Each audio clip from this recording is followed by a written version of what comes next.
Halo, pagi. Selamat pagi anak-anak. Selamat Semoga pagi, pagi. Selamat ya, pagi, Pak. semoga Pagi, Pak. semoga kalian sehat semua. Tidak ada yang sakit karena nih situasinya agak mendung-mendung bagaimana begitu ya di luar. Mudah-mudahan kalian sehat, tidak ada yang sakit. Begitu. Saya mulai dengan Om Swastiastu.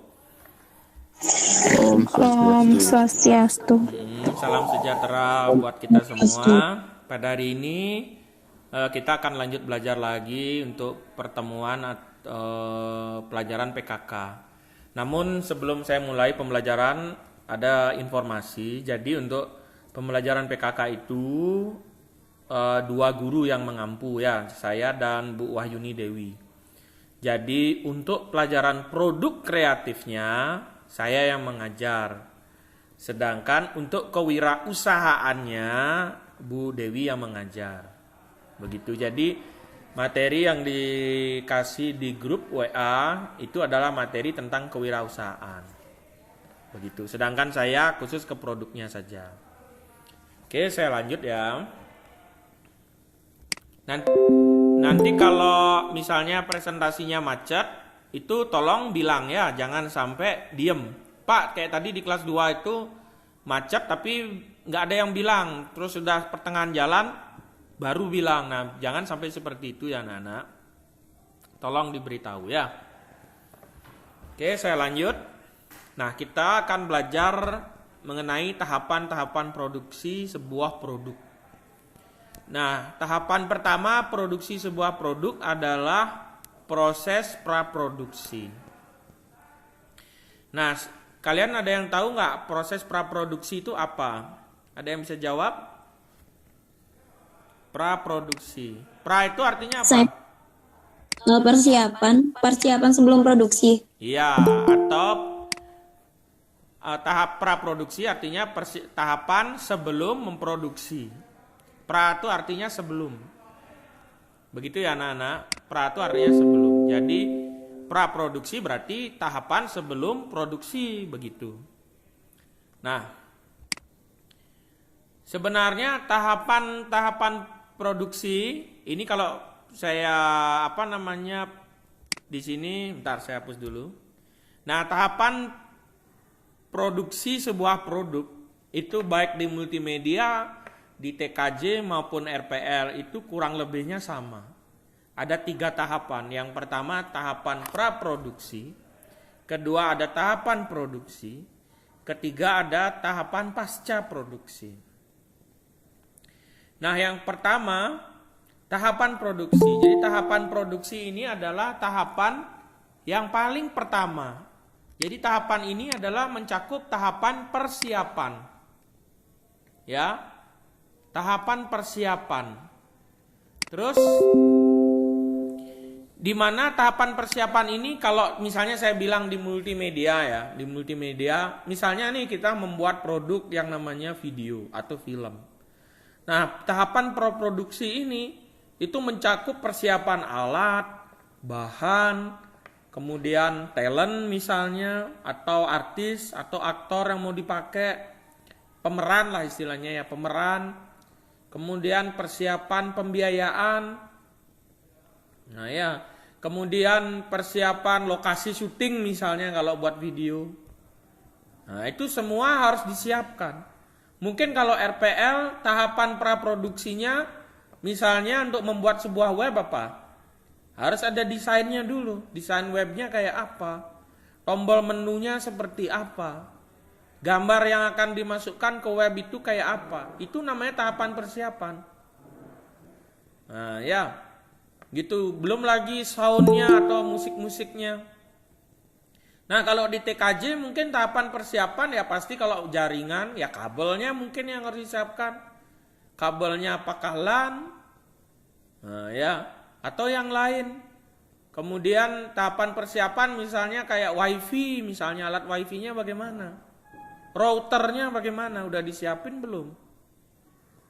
Nah itu kalau di TKJ itu persiapan alat, persiapan bahan. Kalau alatnya misalnya tang, nah ya tang apa namanya untuk motong kabel itu kan ada tuh tangnya. Nah, misalnya tangga kan kalau TKJ biasanya masang jaringan kan di atas, pasti ya perlu tangga. Nah seperti itu. Kemudian kalau di RPL, kalau alatnya misalnya ya pasti komputer yang dipakai untuk membuat web. Nah terus softwarenya, apa? TML apa? CC. Nah itu silahkanlah. Itu namanya peralatan dan bahan. Yang kedua apa? Jadwal pembuatan. Nah jadwal pembuatan ini misalnya kalau di TKJ, kapan mau dipasang jaringannya, kapan mau disetting, berapa lama penyetingannya. Nah itu pasti ada jadwalnya, pasti ada prosedur kerjanya, kapannya. Nah kemudian kalau di RPL berapa lama pengerjaan buat web. Tuh, kemudian yang ketiga pembiayaan. Sama kayak di MM. Untuk syuting misalnya, syutingnya persiapan 3 hari. Syutingnya 10 hari. Kemudian sudah kan 13 hari, belum pasca produksinya misalnya 3 hari, berarti 16 hari. 16 hari ini kan perlu makan, perlu konsumsi maksud saya, perlu konsumsi. Kalau syuting pasti perlu transport. Nah itu harus dihitung semua. Kalau perlu pemerannya artis terkenal, pasti perlu biaya juga untuk sewa artisnya. Begitu. Itu namanya perencanaan pembiayaan. Nah kalau di TKJ sama juga. Beli routernya berapa? Panjang kabel yang kita gunain untuk menghubungkan berapa meter? Biayanya berapa? Kalau di RPL mungkin nggak sedetil itu, tapi kan kita paling nggak butuh konsumsi untuk membuat sebuah web. Nah ya, untuk membuat sebuah web, belum lagi kalau orang yang buat web itu kerjanya lama dan melelahkan mata. Karena apa? Kita kan kalau buat web itu kan pasti akan melek terus di depan komputer. Ya, terus-terusan di depan komputer. Jadi pasti akan melelahkan mata. Nah, jadi seperti itu. Itu ya, saya lanjutkan. Yang kedua, proses produksi. Nah, kalau proses produksi ya pasti tahapan pelaksanaan. Nah, kalau di MM itu misalnya proses syutingnya. Proses syutingnya di mana? Outdoor, indoor, di mana? Di sekolah, di lapangan Jagatnata, Renon, di Pantai Kuta. Nah, seperti itu. Syutingnya di mana? Nah, proses syuting inilah, proses pengambilan gambar inilah masuk namanya dalam proses produksi. Nah, kalau di TKJ pasti proses pelaksanaan masang kabelnya tadi. Masang perangkatnya tadi. Proses pemasangan itu namanya proses produksi.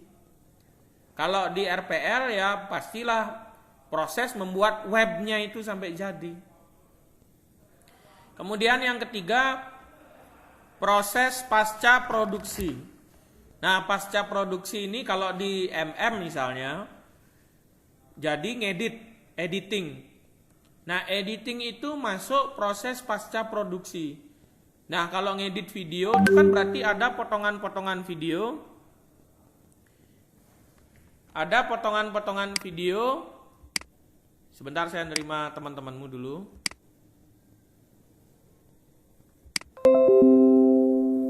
Oke, saya lanjut lagi ya. Jadi, bentar nih ada yang masuk lagi. Nah ini tolong ya buat anak-anak, kalau sudah mulai jam 10, tolong hadirlah tepat waktu supaya tidak mengganggu proses pembelajaran. Ya. Jadi saya mohon untuk anak kelas 3, kalian ini udah dewasa, tolonglah kalau misalnya mulai jam 10, tolonglah standby jam 10, jangan sampai lewat ngaret-ngaret. Kayak sekarang ini sebenarnya saya terlambat 2 menit, kalau hitungan jam 10 ya, 10 lebih 2 baru saya mulai. Nah tolong buat anak-anak jangan sampai jam, udah hampir 20 menit nih terlambat.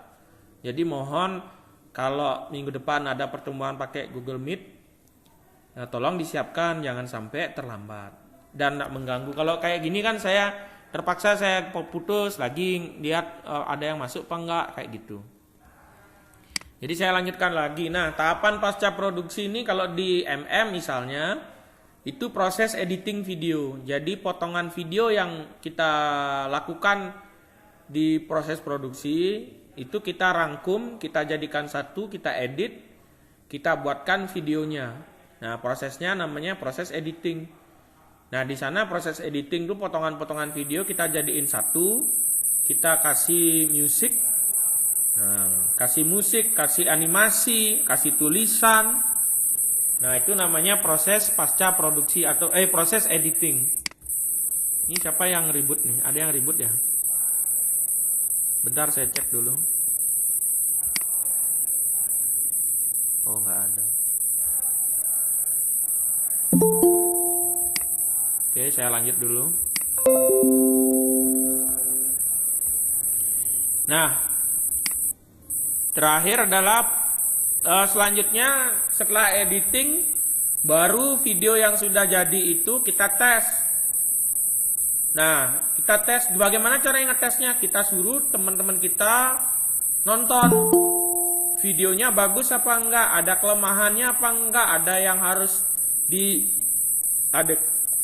dihilangkan atau tidak, atau ditambahkan. Nah, itu kalau di film biasanya, kalau kita bilang film besar ya, film Indonesia, itu biasanya ada lembaga sensornya juga. Jadi film itu disensor dulu. Ada nggak hal-hal yang harusnya nggak ditayangin tapi ada di sana, itu harus dipotong. Nah, itu yang namanya proses uji coba.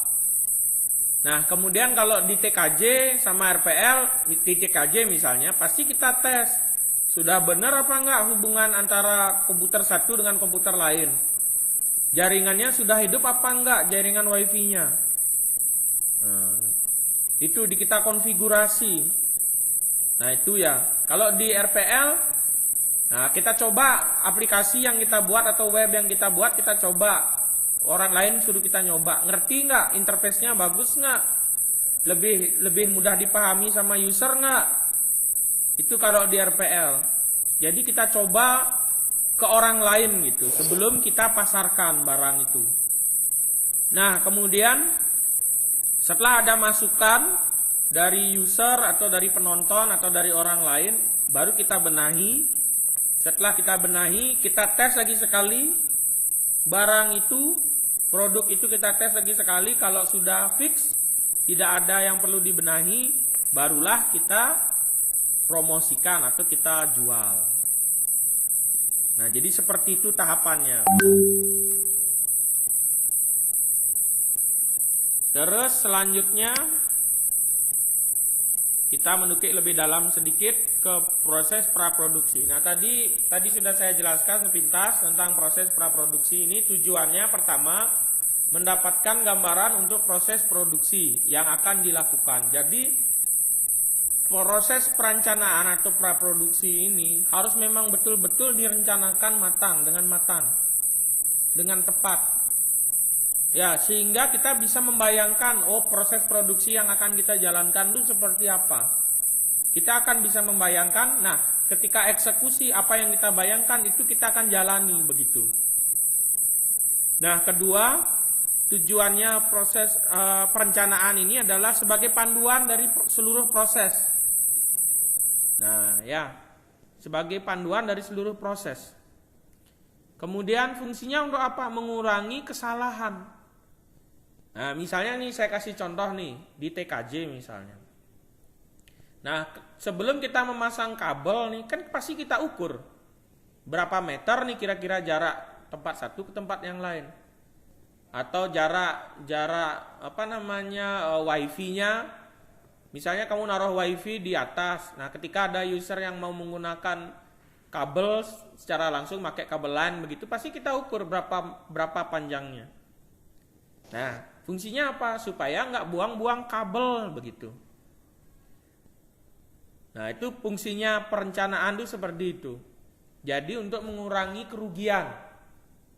Nah, misalnya kayak di RPL, buat web, sudah capek-capek kita buat web, ternyata ada satu tombol yang nggak berfungsi.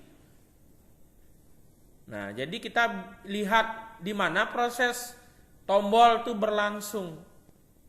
kita masukkan bahasa pemrogramannya salah apa benar, di mana tuh sebenarnya bahasa pemrogramannya masuk.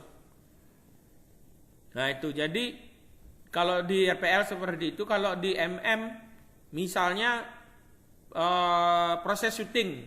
Nah proses syuting tuh kan ada misalnya ada adegan 4, ada 4 adegan. Adegan pertama itu di ruangan, adegan kedua di luar ruangan, adegan ketiga di dalam ruangan, adegan keempat di luar ruangan. Nah, kalau supaya kita mengurangi kerugian, biasanya adegan-adegan yang sama kita jadikan satu. Misalnya adegan yang di luar, adegan nomor 1 dan nomor 3 tadi, kita jadiin satu syutingnya, sekalian syutingnya begitu. Adegan yang di dalam ruangan, sekalian syutingnya. Begitu. Atau misalnya kita menggunakan satu lokasi yang sama di Pantai Kute misalnya. Adegannya di nomor 1, 3, 6 gitu misalnya. Adegan nomor 1, 3, dan 6 itu ada adegan di Kute. Nah, misalnya seperti itu. Nah, kita laksanakan syuting sekalian untuk adegan nomor 1, 3, dan 6. Begitu. Jadi itu untuk mengurangi kerugian. Nah, yang ketiga, mengetahui kebutuhan alat dan bahan produksi. Nah, ini tadi sudah saya jelaskan. Untuk mengetahui kebutuhan alat dan bahan produksi. Mengetahui besaran biaya produksi dan waktu yang dibutuhkan untuk memproduksi sebuah produk. Nah, itu tujuan dari praproduksi ya. Kemudian saya lanjut. Nah, ini tahapan-tahapan praproduksi. Nah, ini saya contohkan misalnya kayak di MM. Di MM itu kalau membuat film, itu pasti kita menentukan ide dulu. Apa idenya? Oh, saya pengen membuat film film horor. Nah, misalnya film horor. Kita tentuin idenya film horor. Terus kemudian yang kedua menentukan sinopsis. Sinopsisnya misalnya nih, saya pernah nonton film saya mengangkat budaya di Bali. Misalnya kalau sore-sore ada tuh Sande Kale namanya. Sande Kale tuh kan kalau sore-sore, kalau zaman dulu untuk menakut-nakuti anak kecil supaya nggak berkeliaran sore hari, kita orang tua tuh biasanya ngasih kayak petuah lah.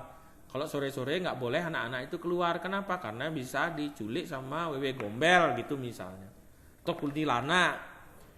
Nah, itu sinopsisnya kita buatkan tuh. Ada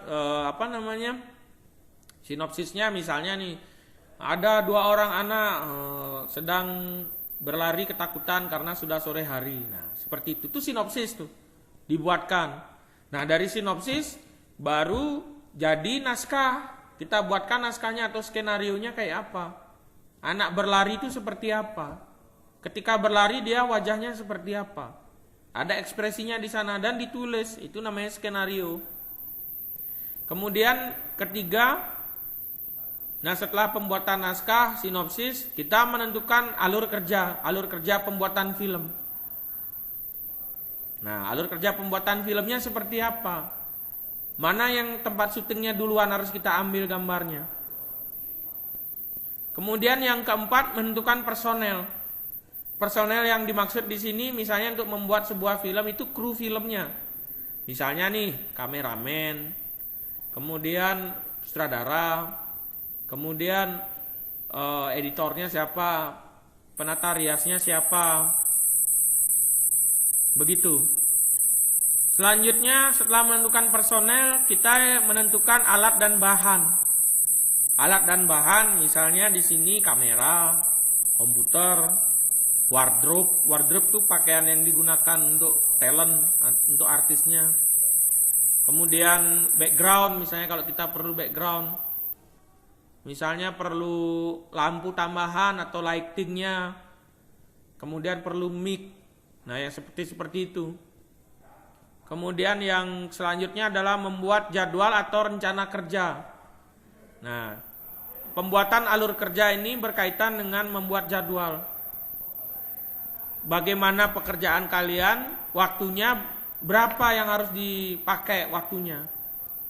Untuk syuting misalnya butuh 10 hari. Nah, alur kerjanya tuh selama 10 hari seperti apa? Itu. Lanjut ke setelah membuat jadwal atau rencana kerja, membuat rancangan pembiayaan. Nah, nih, pembiayaan ini fungsinya adalah supaya kita mengetahui berapa sih modal yang kita gunain untuk membuat sebuah film. Nah, kalau sudah semuanya jadi, terakhir baru buat rencana bagaimana caranya mempromosikan film. Bagaimana caranya menjual film itu. Begitu. Ini termasuk praproduksi ya. Untuk yang nomor 8 ini, proses pembuatan strategi promosi dan penjualan itu bisa kita lakuin juga di proses di saat pasca produksi. Nah, kalau di RPL misalnya proses praproduksinya pasti kalau mau buat web itu tergantung. Ide itu bisa datang dari kalau RPL ya saya bilang itu bisa datang dari pelanggan atau customer. Jadi misalnya kalian nih ada customer datang ke kalian, Pak tolong saya buatkan web yang seperti ini. Jadi customernya ngasih ide, kalian yang buatkan. Begitu. Ya. Nah itu kalau di TKJ, di RPL seperti itu. Atau kalian yang buat web sendiri. Kalian jual webnya itu. Template web. Begitu. Nah kemudian selanjutnya proses nomor 2 sudah enggak kalau di RPL. Selanjutnya adalah yang ketiga membuat alur kerja. Nah membuat alur kerja itu pasti kalian siap pertama kalau di RPL biasanya pekerjaannya kan buat desain webnya dulu seperti apa, buat tombol-tombolnya dulu maunya kayak apa, tombol menu, tombol misalnya atau yang lain misalnya next speed, nah, atau misalnya tombol yang lain untuk muter video. Nah itu kalian harus buat alur kerjanya. Oh sekarang hari ini saya mau buat desain tombol, besoknya saya mau buat gambar-gambar yang saya akan cari gambar-gambar yang saya masukkan ke web. Besoknya lagi saya harus searching video yang relevan yang saya bisa masukkan ke web. Jadi seperti itu. Nah, itu pembuatan alur kerja. Kemudian yang keempat, menentukan personel. Kalau menentukan personel saya kira kalau orang RPL ya web designer itulah yang langsung bekerja. Dia yang membuat perencanaan, dia yang mengerjakan. Seperti itu. Mungkin kalau yang menjual bisa orang lain. Nah, ya. Terus selanjutnya menentukan alat dan bahan. Nah, tadi sudah, misalnya nentuin komputer kayak apa yang diperlukan, spesifikasinya seperti apa. Terus selanjutnya adalah membuat jadwal. Nah, tadi juga sudah saya jelaskan. Dalam membuat web itu butuh berapa lama, pekerjaannya berapa lama, jadwalnya seperti apa. Kemudian membuat rancangan pembiayaan. Nah kalau di RPL saya kira karena dia sendiri yang memproses sendiri, jadi ya saya kira nggak banyak ngabisin biaya, cuman yang paling banyak itu tenaga itu yang paling banyak karena kalau di RPL itu luar biasa ya pekerjaannya lama banget. Kadang salah satu aja, salah titik, salah koma, untuk bahasa pemrogramannya salah itu bisa nggak jalan webnya. Selanjutnya terakhir, nah kayak tadi promosi dan seterusnya. Nah kemudian kalau yang di TKJ saya kira menentukan ide itu kayaknya kalau di TKJ yang saya tahu misalnya kalau masang perangkat entah itu wifi atau yang lain, jaringan telepon, saya kira idenya ya nggak ada ya, cuman mungkin ide penempatannya kali ya, mungkin lokasi wifi-nya di mana, harusnya di mana, itu di sana biasanya. Kemudian alur kerja harus disiapkan tetap. Kemudian personelnya siapa? Biasanya kalau saya lihat dulu ada anak di sini yang punya usaha jaringan itu personelnya ya dia yang punya, dia langsung jadi personel. Dia yang punya ISP itu, provider ISP itu langsung dia yang masang. Nah, jadi dia manjat-manjat juga, masang kabel semuanya dia gitu, sampai proses penjualan juga dia karena dia sendiri kerjanya. Kemudian menentukan alat dan bahan pasti di TKJ. Membuat jadwal pekerjaan. Nah, biasanya kalau ada customer datang ke kalian, Pak, saya mau masang wifi di rumah. Pasti kalian oh, saya bisanya hari apa? Nah, berapa hari prosesnya, Pak, masang ini? Biasanya gitu ditanya sama klien atau customernya. Kemudian selanjutnya membuat rancangan pembiayaan. Nah, setelah itu pasti ditanya, kalau kita masang wifi pasti di mana rumahnya, Pak? Oh, di sini. Oh, kira-kira butuh kabel sekian, totalnya sekian habisnya, begitu. Nah, begitu. Nah, khusus untuk yang nomor 8 ini, membuat strategi promosi dan penjualan. Itu saya kira karena kalian kemarin sudah saya suruh untuk membuat akun di medsos, di sanalah tempat kalian promosi. Di sanalah tempat kalian menjual produk-produk kalian. Begitu maksud saya. Jadi promosi dan penjualan ini tempatnya di IG dan di YouTube. Begitu. Jadi kalian bisa mengenalkan produk kalian di sana. Begitu. Makanya sedari awal, sedari sekalian masih sekolah di sini, kembangin itu dengan baik. Sehingga itu jadi portofolio untuk usaha kalian nantinya. Sehingga itu jadi portofolio untuk kemampuan atau kompetensi kalian masing-masing. Itu maksud saya, kalian kemas dengan baik di YouTube dan di IG itu. Seandainya nanti kalian buka usaha, kliennya bertanya, saya dulu pernah nih dapat klien dari Jakarta. Nah, untuk membuat film, kebetulan saya bekerja sama dengan mantan siswa saya. Dia nanya nih kliennya, dia nanya, sudah pernah buat video apa aja? Nah, kita suguhin tuh video-video yang pernah kita buat berserta besaran biayanya. Nih kalau buat video ini sekian habisnya, buat video ini sekian habisnya. Begitu.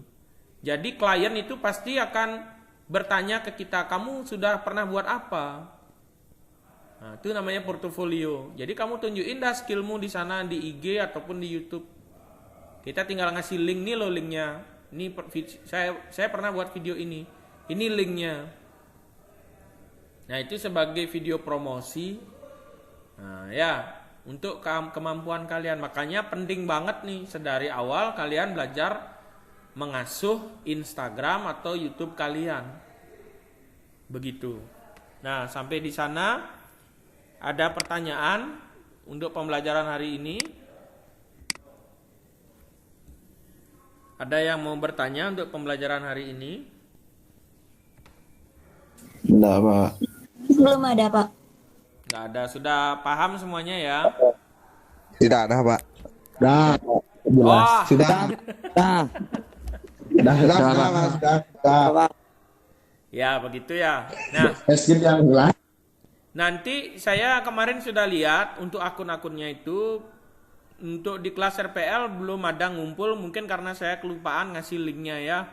Lagi sebentar saya kasih linknya di grup RPL. Silahkan itu diisi biar saya tahu akun khusus untuk promosi kegiatan kalian atau akun khusus untuk portofolio kalian. Nanti lagi sebentar saya kirimkan link untuk di Google Form. Silakan kalian isi. Saya butuh alamatnya ya. Yang saya butuhkan adalah alamat link IG atau link YouTube kalian. Begitu. Silakan ada yang bertanya lagi, kalau enggak saya tutup biar enggak lama dan biar enggak kuota kalian banyak yang habis. Bagaimana, enggak ada yang bertanya? Pas? Pas. Oke. Kalau sudah pas, bagi nanti kasih tahu teman-temanmu yang lain, kalau yang nggak hadir hari ini silakan nanti nonton di YouTube channel saya. Begitu. Oke, saya akhiri pembelajaran hari ini dengan mengucapkan Pramosanti, Om Santi Santi Santi. Om Santi Santi Santi Om Santi Santi Om Santi Santi Om. Santi, Santi, Om.